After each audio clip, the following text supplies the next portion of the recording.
my name is Bill, and today I'm going to make an updated version of my mom's rhubarb pie. I'm going to add raspberries. I've seen it, with strawberries lots of times, and I'm not a big fan of strawberries, so I'm going to try the old raspberry trick. I think that raspberries are a good complement. They're a little more delicate, so it'll be a little interesting to see how it all works out. And I do like rhubarb pie with just pure rhubarb in it, but that's fine for me. But a lot of people are just like, man, it's just too much. So this is kind of an interesting recipe that I came up with. And first of all, I got a 350 oven. It's going to be tooting here in just a second. And I need 6 cups of fresh fruit. I've got 3 cups of rhubarb, 3 cups of raspberry. Clink. I've got 9-inch pie crust. It's in the freezer. It's actually one of my leftovers from when I made quiche one time. And then I just use a pie crust, a rolled up pie crust. It's actually my grocer's brand. I don't think it really makes a difference. So I'm really basically ready. I want to keep the pie crust in the freezer till I'm ready to stuff it. Other than that, we're pretty much ready to go. So like I said, I've got my 4 tablespoons of butter that I melted. I don't want the butter all hot and bubbly, so I melted it. Room temperature, it's going to stay melted for a while. And what I'm going to add is I have the first secret, which nobody ever does. I've got 2 tablespoons of vanilla. I like pure vanilla extract. I just think that artificial vanilla that doesn't really taste the same. I have 1 1/3 cups of sugar, granulated sugar. I'll tell you what's going to be here in a second.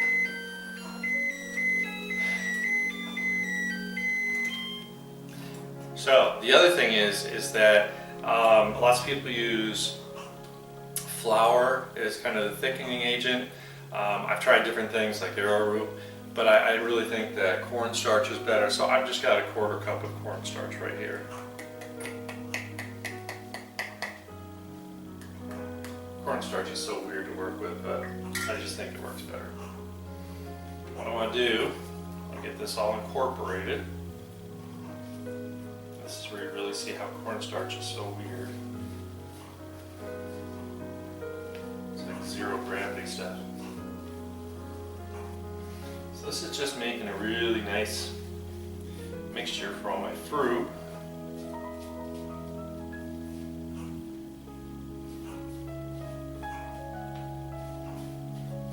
Okay.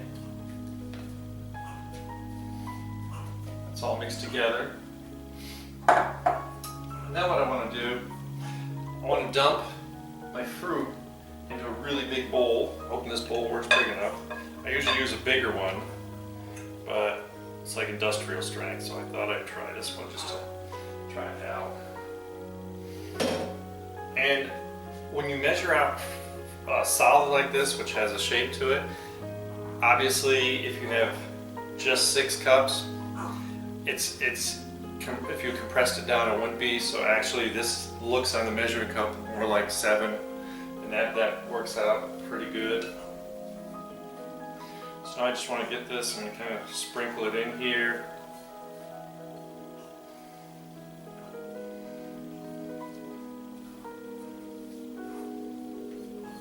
Get this all in here. One of the things I want to do is because I want to be really gentle. I don't want to break this all up.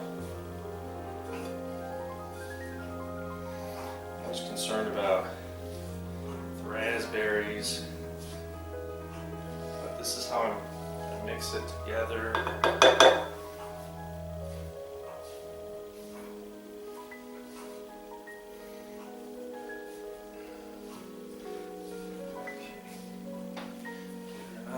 didn't take a whole lot to do this. And one of the things I have here, which is really cool, it's used for like folding. The French use this. I think it's called a French spatula. It's really cool because it really helps you kind of get in there and make sure. And if you're scraping, I bought this actually because I used to make chocolate mousse all the time. It's a really good way to fold the ingredients together if you have whipped ingredients that you don't want to break down. Okay. So everything's basically room temperature for this except for the pie crust.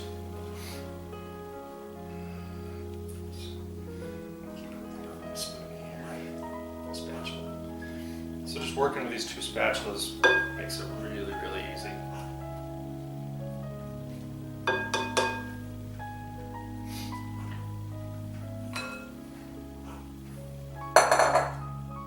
So, while this is going to sit for a minute, I have the roll top. I just want to put a little flour on the cutting board.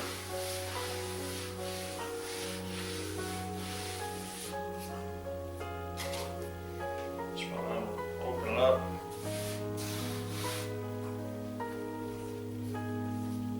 I don't need it very big.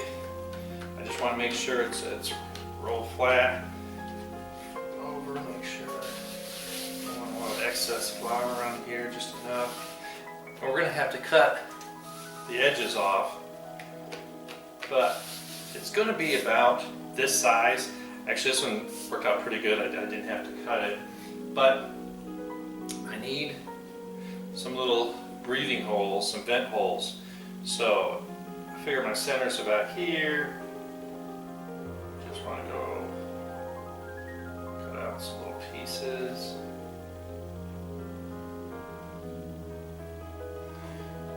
Just like Grandma used to do.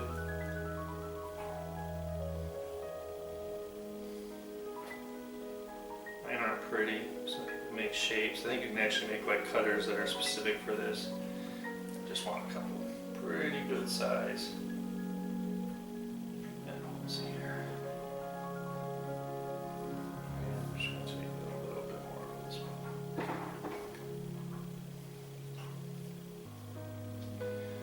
Okay. So what I'm going to do is I'm going to move this away, and I want to get my pie crust out and get it filled. So move this, put it up here out of my way.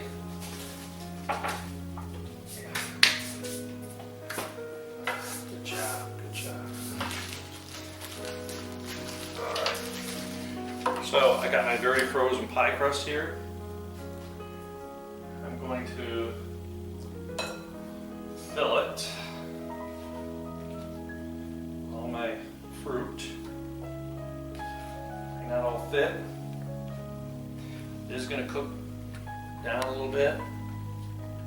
So you want it full, not too mounded, or you're going to have a big mess on your hands. Kind of drooling over this. This looks kind of good. This doesn't have to be perfect. And I think that's it really hung up on making things perfect. And that's why baking especially is kind of a mix of science and art. You do have to be pretty careful about your measurements, but you learn really quickly. It's like when you bake, you really have to know your oven, because a little variation in degrees makes a huge difference in how it responds, how long things take to cook. So I'm just going to call this good. I know it's going to bake down. There's probably just a little bit left in the bottom here that I'm going to leave. Get some more rhubarb. Rhubarb cooks down pretty well. So does the strawberries. So I just want to fill in some of those spaces. You can use frozen fruit. It's kind of a personal choice. I like to try, and that's why I don't make these very often, because I like to find fresh fruit. So we could either take it like this, put a crumb topping on it, but I want to show it the old-fashioned way. I want to grab my pie crust. Mamma mia, it's like a pizza.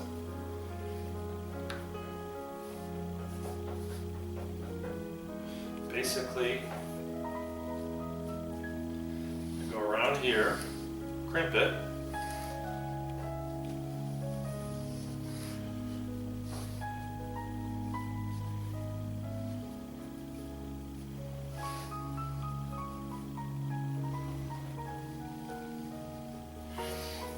So because this is a frozen pie crust, it's in a tin. So now all I want to do is take my hand, just start kind of tearing the excess.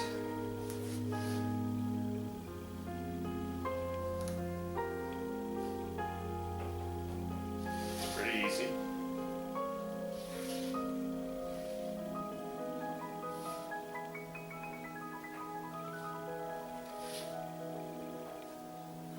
No one will ever know you didn't make the pie crust. Looks perfect.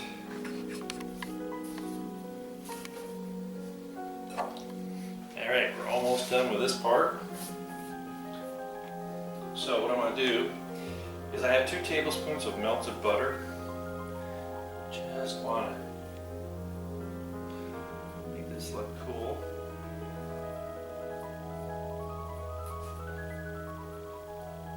Whole thing. Pie crust. Nice and coated.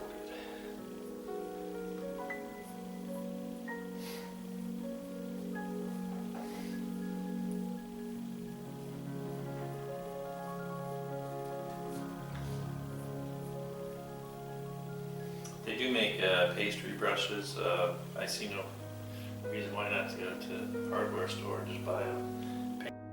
It's going to poison you when you're not eating it. If you get a disposable one, who cares? You don't have to worry about cleaning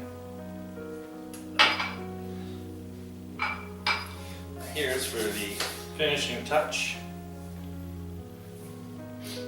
I've got I've got 3 tablespoons of sugar, a little shy of it, because I know I don't need the whole thing, and about a 1/4 teaspoon of cinnamon. I was reading about this and I just thought that was a good addition. A little cinnamon kind of brings out the rhubarb, and I didn't want to put it in the stuffing, the filling, I'm sorry. I wanted it somehow elsewhere, and I just think I'm going to sprinkle this. Once again, doesn't have to be perfect. So I rub between my fingers, I can really start to smell that cinnamon. It smells really good. And this is way more sugar than you're going to need. But I just want to have enough, and I like the ratio.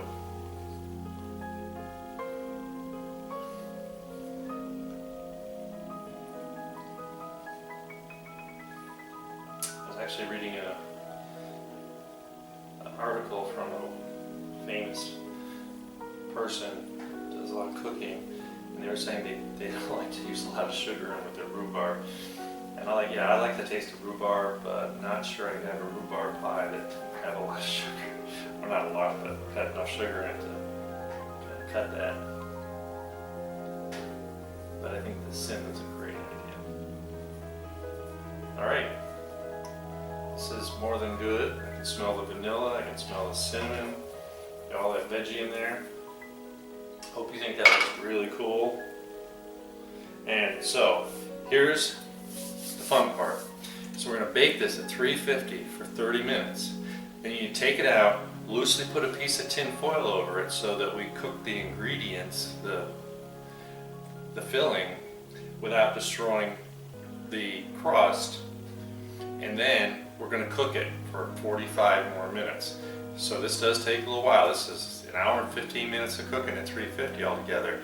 And then when you take it out, it's got to cool for 2 to 3 hours to let the the filling gel.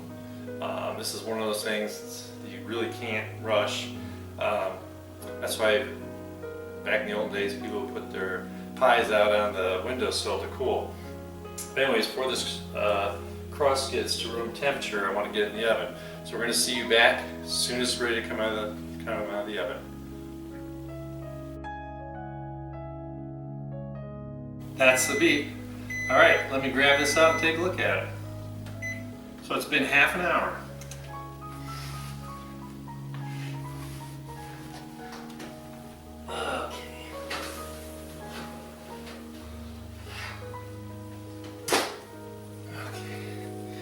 So one of the things I did do is I put a piece of parchment paper so we don't make a real bad mess.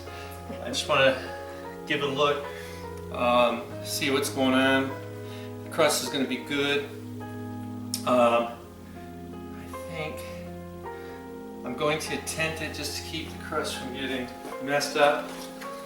Remember, because we got 45 more minutes.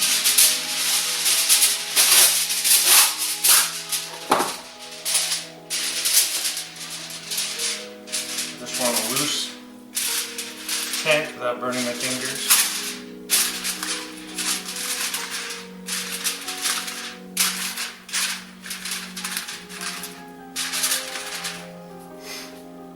Alright, so in 45 minutes, this should be ready for the 2 to 3 hour cool down.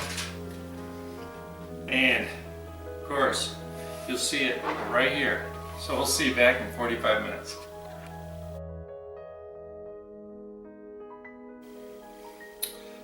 Alright, so it has been that initial half hour. Make sure that the crust has good color to it. And then I put it back in the oven, and it did take 45 minutes. Fortunately, we had a little bit of a failure in the crust. It did separate a little bit and start to leak. Probably caused by the frozen pie shell didn't mate real well with the top I put on it. So the workaround is, this isn't a pie I would give to someone as a gift, but certainly if you could cut it and serve it and no one would know the difference. It just means the pie pan's a little messy on the outside. Thus I put it on a piece of tin foil here. I can tell you that it smells really great. I did cheat. I have tried filling. It's just the way I want it. It's got tartness, sweetness, everything you ever want. And I do really confirms that I like doing the raspberry with the rhubarb. I hope people out there are willing to give it a try. And obviously, if anyone can tell me how to do a better pie crust, it's actually the person I had do this to me. Probably I would say that I could have let the crust itself warm up a little bit, or the other thing would have been to put a little egg wash on the bottom pie crust, the edge of it, and put this on so this would have cooked into it. This is why we used a 350 oven. Other thing is that I think my oven's been a little off lately, so which happens with age. This poor thing is pretty old, but certainly this will be a great dessert. Remember, you want to sit out until it's room temperature. It could take a couple hours, and if you want to wrap it and throw it in the fridge, be my guest. I always refrigerate my pies. As you can see, because the pie pan, it's just a tin pan, is messy, I did throw a piece of foil under it so I don't smear stuff all over the place. But like I said, this will still taste great.